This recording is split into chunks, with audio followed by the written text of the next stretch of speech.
Sir नमस्कार।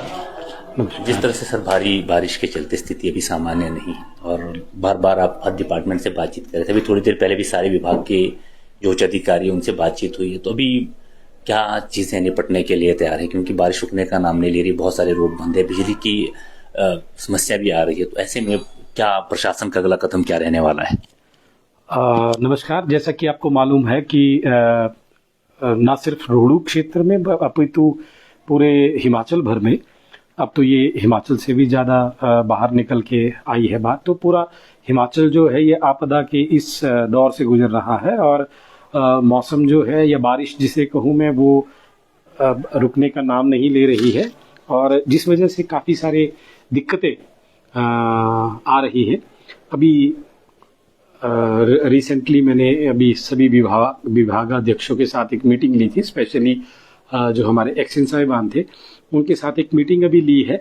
और उस मीटिंग में जो आज की रिपोर्ट है उसमें लगभग पिछले 2 दिनों में और को मिला के, पिछले 3 दिनों को मिला के आज टोटल 88 रोड जो हैं, 88 रोड जो हैं वो अफेक्टेड हुए हैं और ब्लॉक है और उस पर मशीनरी डिप्लॉय की गई है। अगर मैं बात करूं तो ऑलमोस्ट सभी रोड कुछ ना कुछ उससे अफेक्ट हुए हैं और डेब्री जगह जगह पे आया है, भूस्खलन हो रहा है। एक और जहां पे लोगों की सेब की फसल रुकी पड़ी है, लोगों का आवागमन इसमें बाधित हुआ है। मशीनरी भी हालांकि अप्रोप्रिएट नंबर में है यहाँ पे। मैं आपको बताना चाहूँगा कि कुल ये हमारे यहाँ पे हायर्ड और डिपार्टमेंट की मिला के एज इफ नाउ 31 मशीनरी यहाँ पे डिप्लॉयड है। रोड जरूर ज़्यादा अफेक्टेड है, 88 रोड 88 रोड यहाँ पे अफेक्टेड हुए हैं। सिमिलरली अगर मैं बात करूँ कि इलेक्ट्रिसिटी डिपार्टमेंट की, तो वहाँ पे उनके 42 DTRs जो हैं वो डाउन है। जो 40 DTRs हैं वो outside the skirt of this Rohru town, इसके बाहर अफेक्टेड है और 2 DTR जो है वो शहर में डाउन है।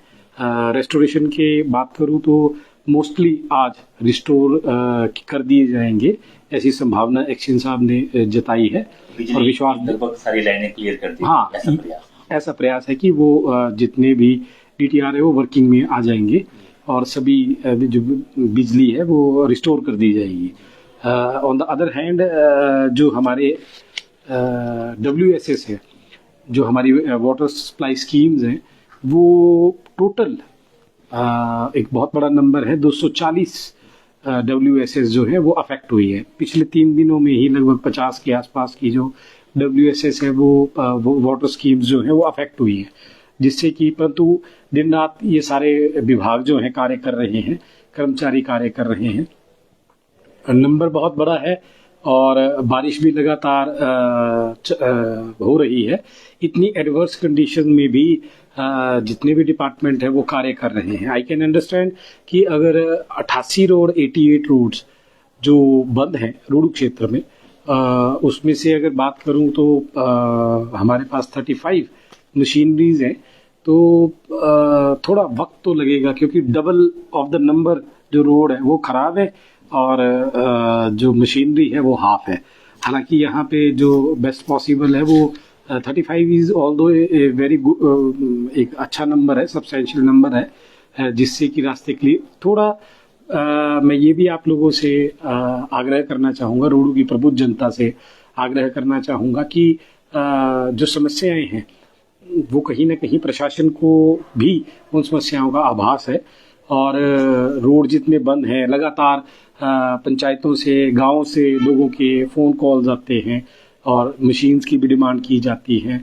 प्रयास चले हुए हैं, परंतु जैसे ही खोलने का प्रयास करते हैं या कुछ करते हैं तो मशीन वहाँ पे डिप्लॉय करते तो एक और जहाँ रास्ता खोल रहे हैं, दूसरी ओर फिर वो रास्ता बंद हो जा रहा है, स्लाइड हो जा रहा है, साथ साथ में स्लाइड होता जा रहा है।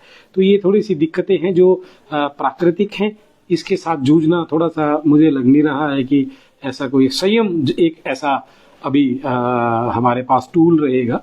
उस संयम के साथ अगर हम कार्य करेंगे तो जरूर ये इस आपदा की घड़ी को स्मूथली निकाल लेंगे।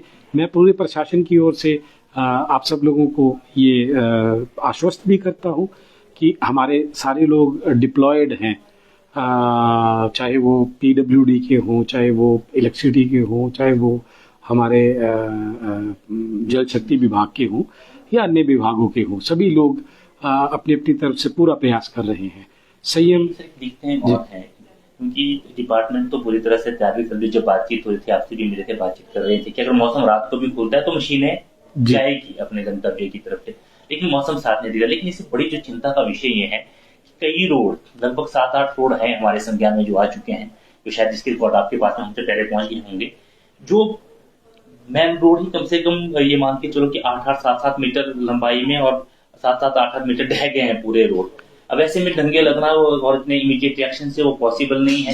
क्या स्थानीय लोग जिनकी लैंड है वो उस तरह में सहयोग करेंगे? नहीं सहयोग करेंगे तो उनके लिए क्या सुविधा प्रोवाइड करवाएंगे कि एटलीस्ट उसको अदर सोर्सेज से काट करके जो है वाहनों की आवाजाही शुरू की जा सके? ये जो आपने हरीश जी समस्या कही है, बताई है, ये हम बहुत जगह फेस कर रहे हैं। जी। तो मैं नाम तो नहीं लेना चाहूँगा उन रोड्स पे जहाँ पे ये समस्या आ रही है, या जैसे एक रोड है जिसे हम पिछले काफ़ी वक्त से रिस्टोर करने की कोशिश कर रहे हैं, चढ़गांव क्षेत्र में वो रोड है, परंतु जैसे ही उस रोड को रिस्टोर कर रहे हैं वैसे ही वो बैठ जा रहा है ना? हाँ, वो मतलब धंसता जा रहा है।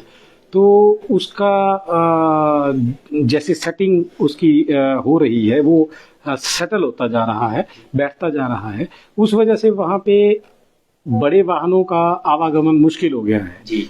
अब वहाँ पे एक ही पॉसिबिलिटी है, अगर किसी की साथ लगती जमीन जी। तो अब ये तो फिर मैं ये कहूँगा कि वहाँ के जो लोग होंगे अब वो किस तरह से इस चीज को देखते हैं, तो क्या वो इसके लिए आगे आएंगे, सहयोग करेंगे?